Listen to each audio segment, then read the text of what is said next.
Good evening, guys. I'm Crimson from Shine a Light in the Dark, and I am here with the amazing Left to Suffer. And they are doing us the huge honor of allowing us to interview them tonight and giving us a little moonlight for today. Can y'all tell us what you're currently working on right now? As far as like music-wise, what Yeah. we're working on, well, we're actually about to release some music next week, in less than a week from now. On the 6th, we release a new song called "Lost in the Dark."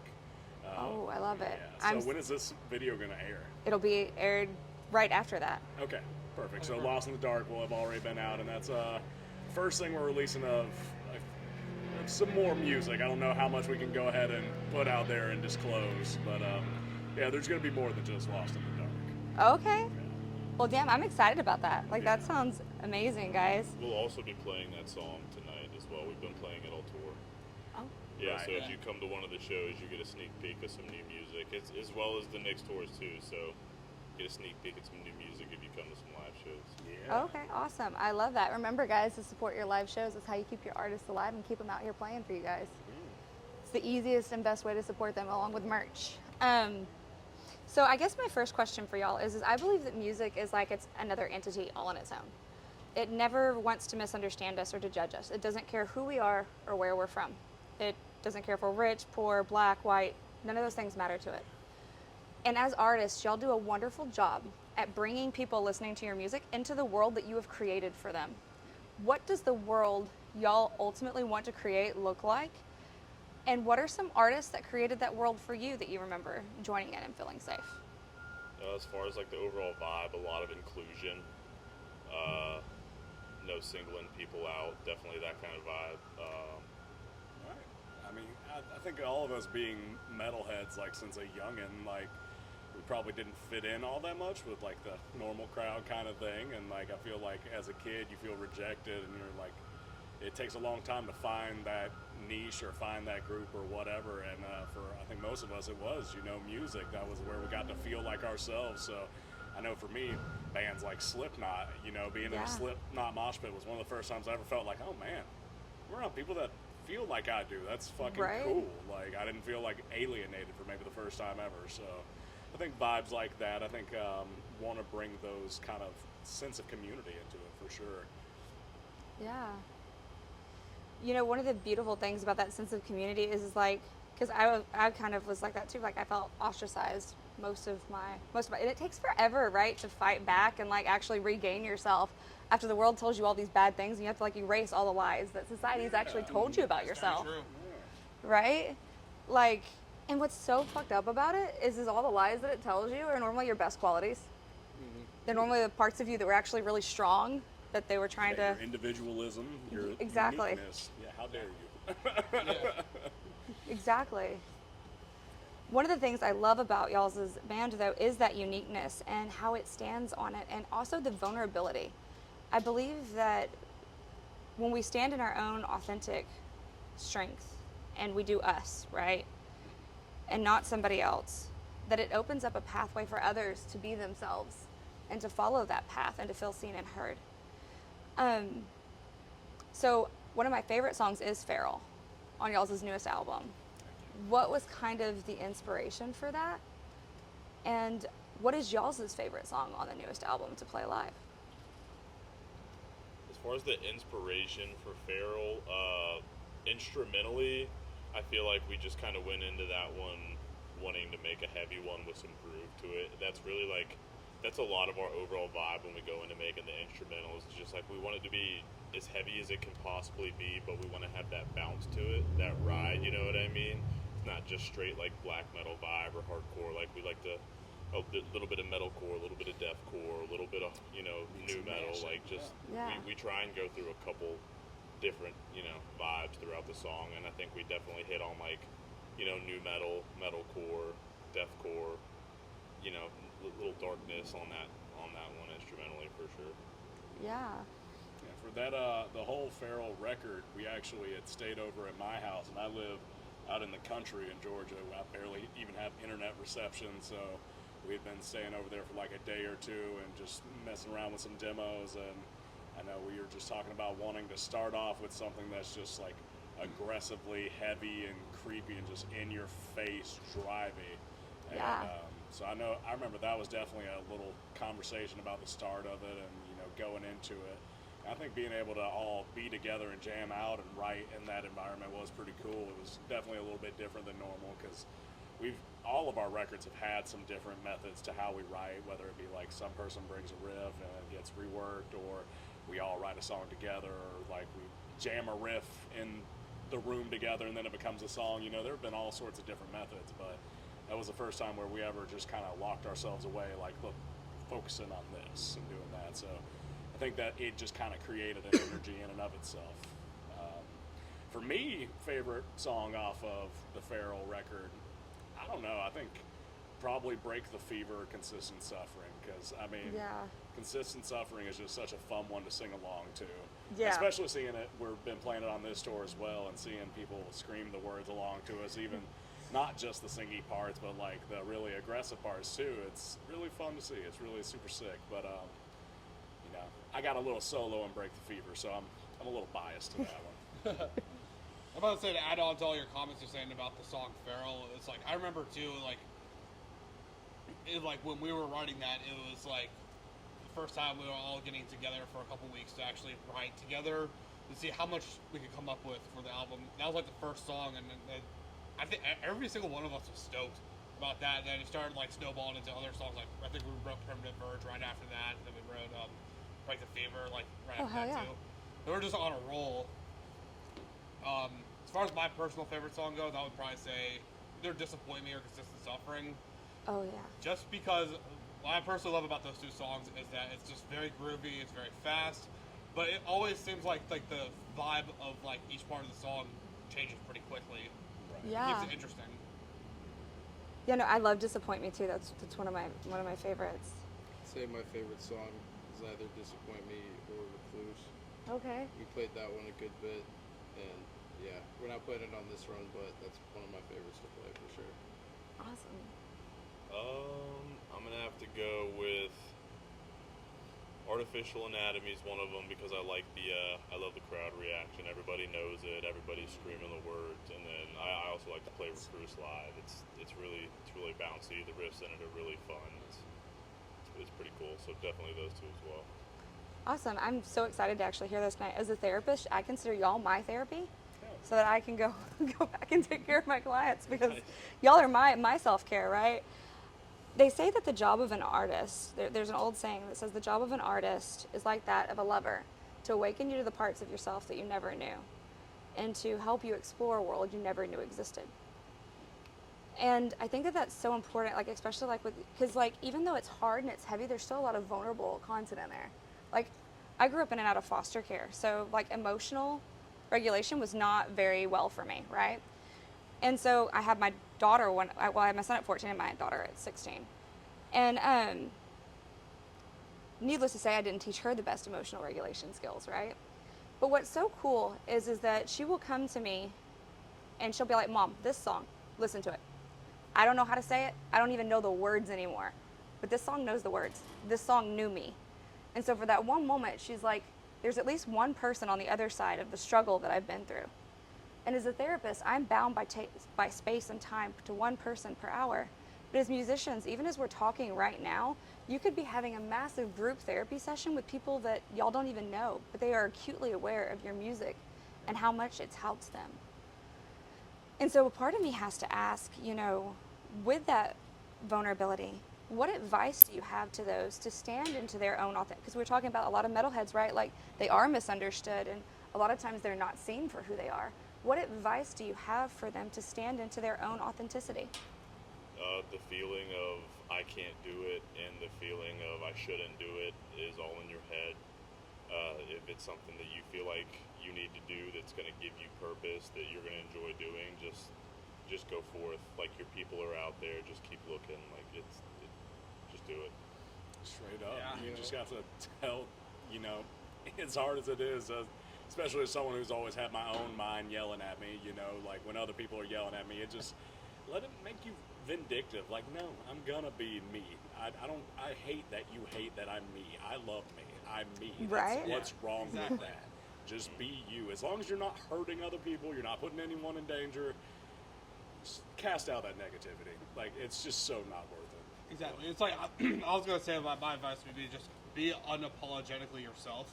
Yeah. Like, and it's like, the more you hone into like the best parts of your personality, the best parts of your interests and attitudes, it's like you'll attract the people that were supposed to be there all along. They'll come to you, and I feel like that's just like the greatest way to like overcome that hurdle of just being able to just like feel like you belong into like some community. Yeah. No, I absolutely love that. What about you? Yeah, ultimately, you just kind of have to not care what other people think, and just, like he said, just be unapologetically yourself. I love that, and I love how y'all are talking about being unapologetically yourself. It's one of the hardest things to do, but like you said, as long as you're not hurting anybody, right? Like, when we're ourselves, they talk about how the highest frequency, a lot of people used to think it was love, but it's actually authenticity. And I think as humans, we crave something real. We want something that's real, true, and pure, and you can almost always hear that in the music. And talking about like even community, right? Like, I'm gonna not make y'all band members for a minute because, but like looking at your UABB shirt, right? I'm like, if I have nothing else in common, that merch, that shirt, let me know. In that room, we have one thing in common, damn it. Yeah. You're my Exactly, people. yeah. We got one thing in common. We might, or your Street Fighter shirt, right? Or Absolutely. yeah, all of you. Well, no. It's a champion It's a shirt. champion It's shirt. just a little bit worn We out. have shopping places in common. We shop. We both shop. Yeah. But it lets you know that those are your people. Even Yeah. if just a moment, like I can feel seen, heard, and understood, right? And so I have to ask y'all, at its core, what does music truly mean to y'all? I feel like it's a lot of our true self. Like we said, like be your true authentic self. Like being a musician takes a lot of that fighting of just like you're gonna have a lot of people being like, what, you want to be in a band? You want to be in a touring band? You want to be Mr. Rockstar? Like all right, dude, be real. Like there's a lot of that, Yeah. And I feel like just being a musician has a lot to do with just being yourself as much as you can. And like it's just what we felt. It's the path that felt right. And it's going pretty good. No, I love that. I have to ask you real quick though, how does your inner child feel about that? Because I know like y'all have had so many amazing feats that it's like your inner child, like I know me personally, I'd be like, it'd be doing that silly Absolutely. happy dance, like. Absolutely. I mean, that's a lot of the motivation that, like I personally get is, trying to, somewhat like heal, the inner child, you know what I mean? Like just what would have made myself proud? What did I want to do when I grew up?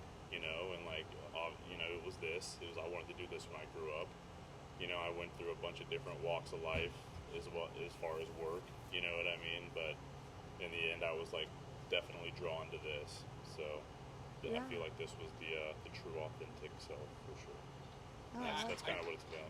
I can definitely add on that too. It's like I'll think back to like when I was like 13 or like 12, 13. Like I like just started discovering like interests like outside of childhood, like just metal music, video games, and stuff like that. And like I started spinning like Metallica records, Slipknot records, Just Much Engaged, like all those bands I like really my first bands I started getting into. And like it was also during a time where it's just like I didn't really have friends like that. I didn't fit in, and but it was like the one thing I got really attached to like make me feel better and make me like feel like I transcended above the world. And it's like I started picking up guitar and bass, and then like playing with a couple like bands early on. It was just like this is what I want to do. Yeah. And despite like like careers like kind of like switching around up until lots of stuff really became a thing, it's like seeing like where we're at now, where it's like we're able to get out, travel the country and the world, and to play in front of hundreds of people. It's like it feels very fulfilling, and like I know that my 13-year-old self would just be so happy. Right? No, I think it's beautiful though.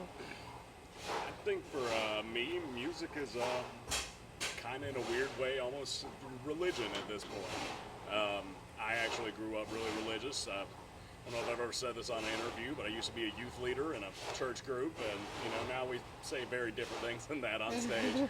But I don't know. It's like I felt something there when I was in youth and doing that, and I think it was just the control of music, having something that always was able to relate to me. Like you were saying earlier, you know, the lyrics or whatever may not have even been written a specific way, but they relate to me a specific way. I take something from it, and then it like ends up becoming a huge part of who I am. And then, I mean, I don't know. It's really interesting to see like how many people just talk to us about like our music kind of saves them in a sense, and you know, helps them get through their things, especially like the record we had on death, going through the subject of loss and grief.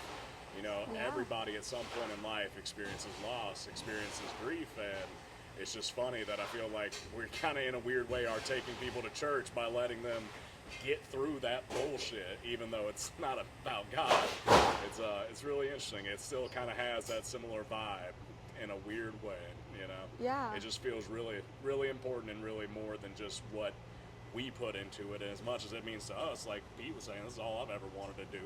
You know, I've always loved music. I knew like this is all I've ever wanted, and it's still bigger than just that. You know, it's really cool. It's really sick. Yeah, no, I absolutely love that. By the way, I used to be I was a youth minister at SOS Ministries, Okay. which was like a Save Our Street thing, and but I agree with you. Like, I went from more organized religion to now I say I register more spiritually. But music itself is everywhere, and it doesn't always even have to be the lyrics, right? Like, Yeah. like there's an awesome riff that can make you feel something, and so sometimes it doesn't even have to have the lyrics to make you like your soul be like, I feel you. Like you were saying, the music is therapy. When I'm having a bad day and I'm stuck in my head, I just riff it out, man. Like, I just hit my strings as hard as I can, write the gnarliest riff I can, and I feel a little bit better, you know? Yeah, that's awesome. What about you? I mean, pretty much what all the rest of them have said was just like, this is the only thing I've ever really wanted to do.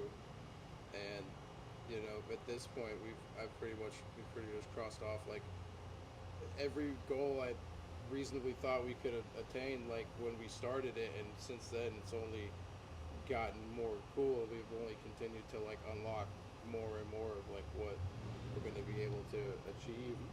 So I don't know, it's a lot, but it's all I've ever wanted. So same with the rest of us.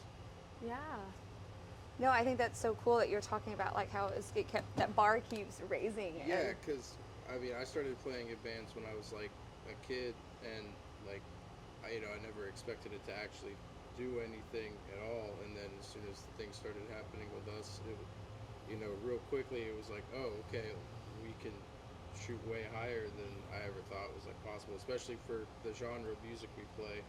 Because growing up, it's the genre of music that nobody likes. It's the scary music, the weird music. Yeah. And so I think it's cool that we like, not just us, but like so many other bands have been able to prove like, oh, like this could be a thing. Yeah. So.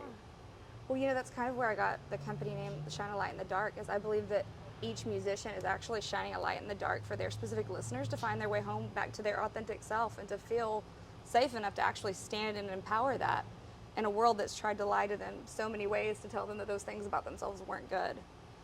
And I also work with a lot of at-risk youth. And so I kind of have to ask y'all, what's something that y'all know now that you wish you had have known sooner?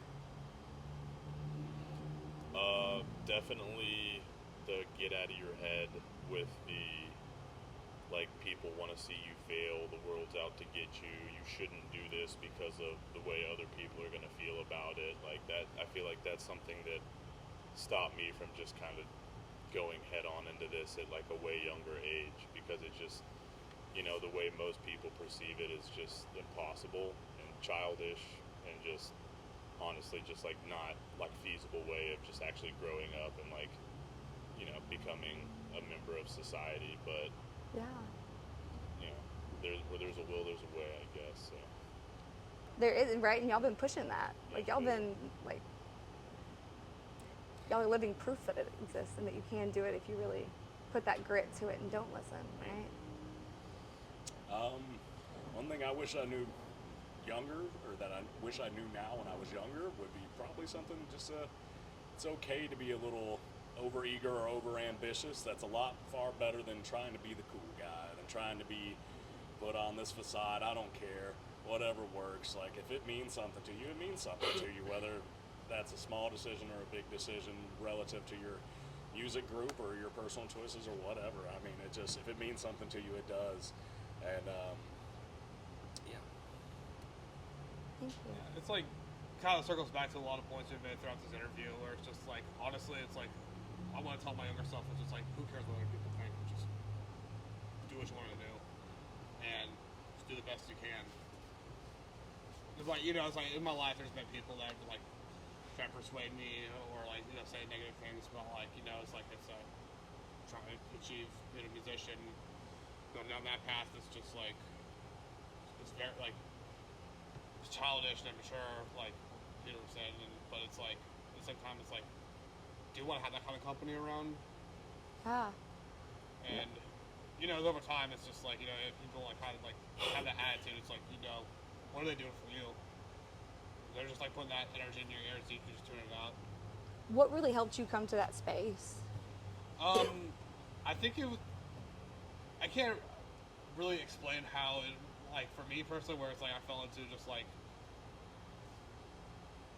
getting out of that and tuning everybody else out. But I think it's just more or less just like I kind of like just started focusing on everything myself, just like whether it's like, you know, like doing band stuff or just like even just like things in my personal life, and only tuning in with like influences that I feel like that was like actually want to help me, or like for like ready to go to the band or for myself, you know, and stay around that kind of company, and that actually has helped a lot.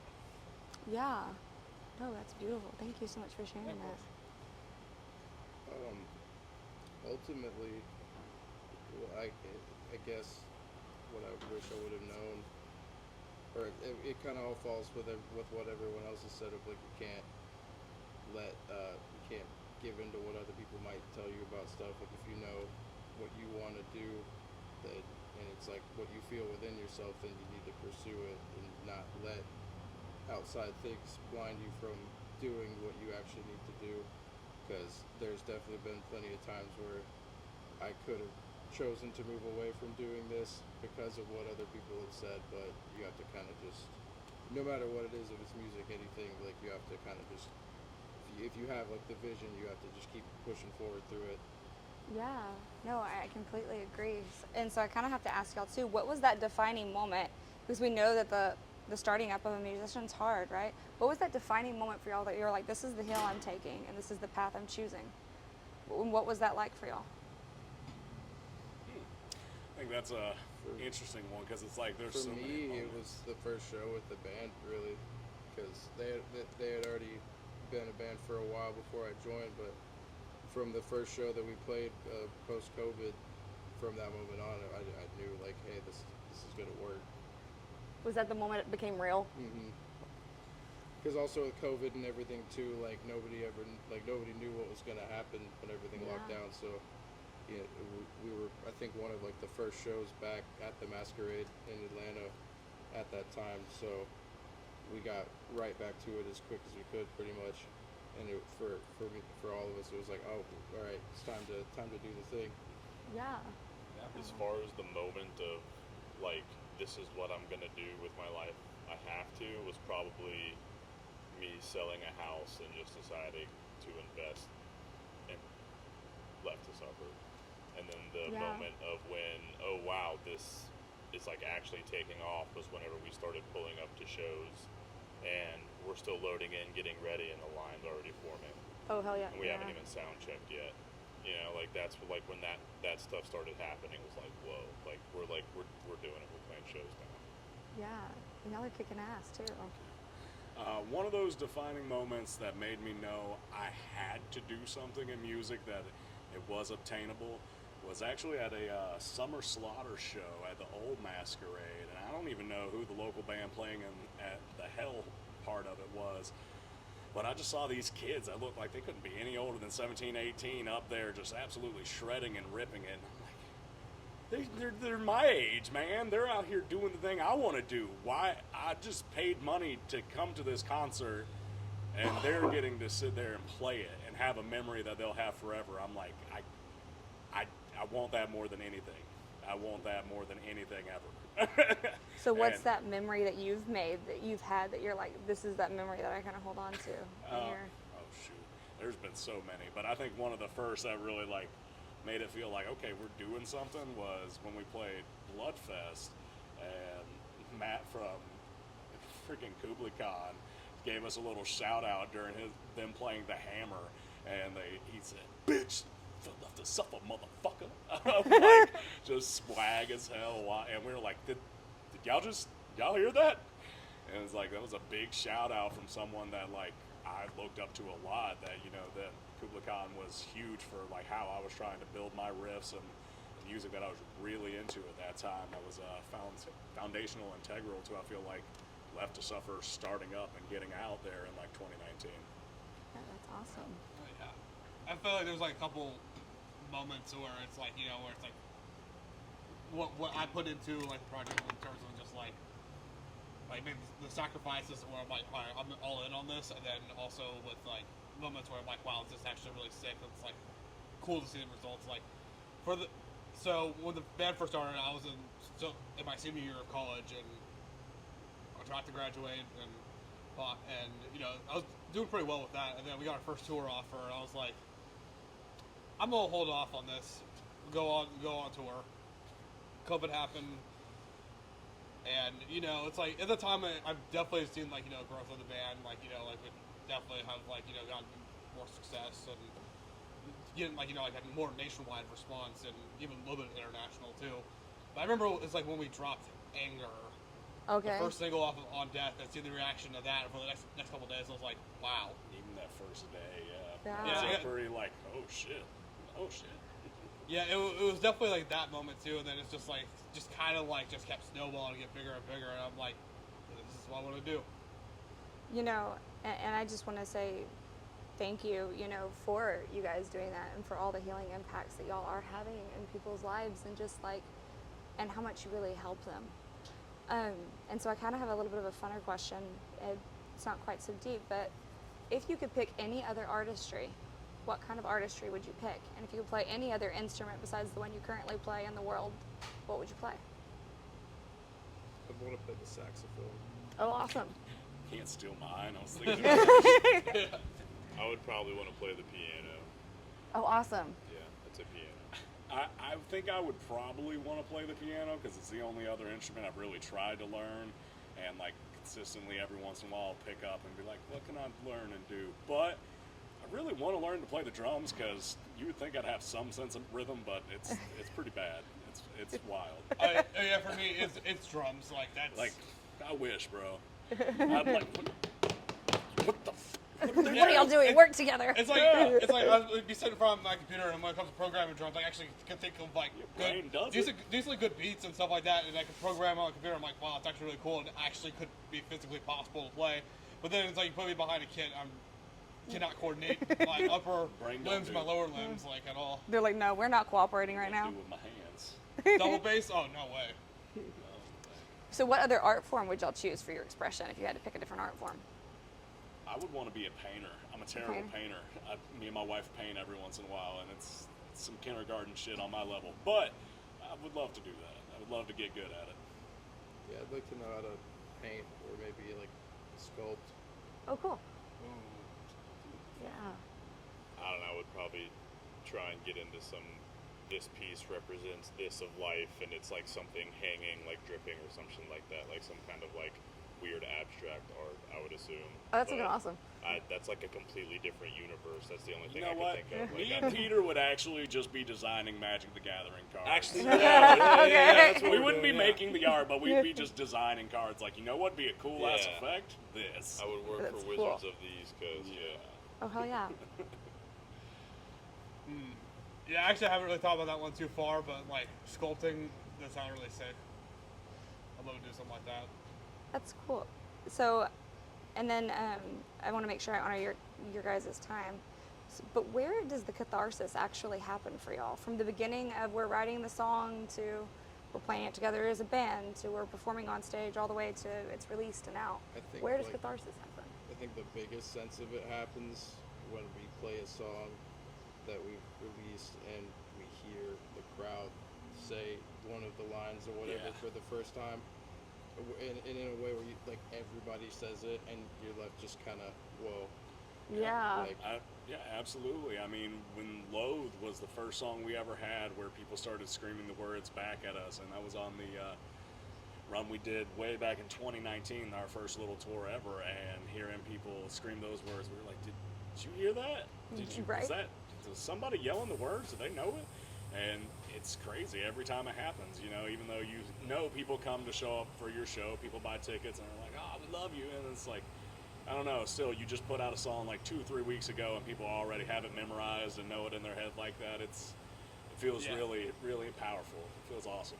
Even if it's just like that one liner from a song, Yeah. like it's all like really cool because it's like, you know, in those moments, like we're playing live, like, you know, it's like I know, but definitely everybody who, like, you know, gives us compliments and stuff like that, it definitely is authentic, but it's like that moment is purely authentic when it's just like everybody's just feeling it all at once. They start screaming Just got that to. one liner. Yeah.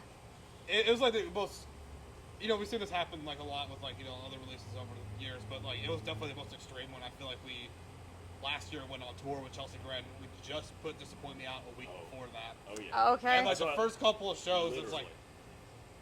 People well, already know. What? Yeah. Even if it's just Disappoint Me, And- like, they know it, and it's been a week. and it's not even just like those like 5-10 kids up front that are like really stoked to see us. It's like it goes. You're hearing Like it. all the Even way. back when we You can Yeah. hear it in the videos, yeah. Like, it's cool, yeah. It's badass. No, I love that. Where does Catharsis happen for you? I would probably have to say there's steps to it. You know, like you have your release day, and all of us are sitting around our phones watching the streaming numbers go up. Yeah. You know, we release something on YouTube, we're all in the chat, you know, looking at everybody's comments, like, what are they saying? Are they excited about it?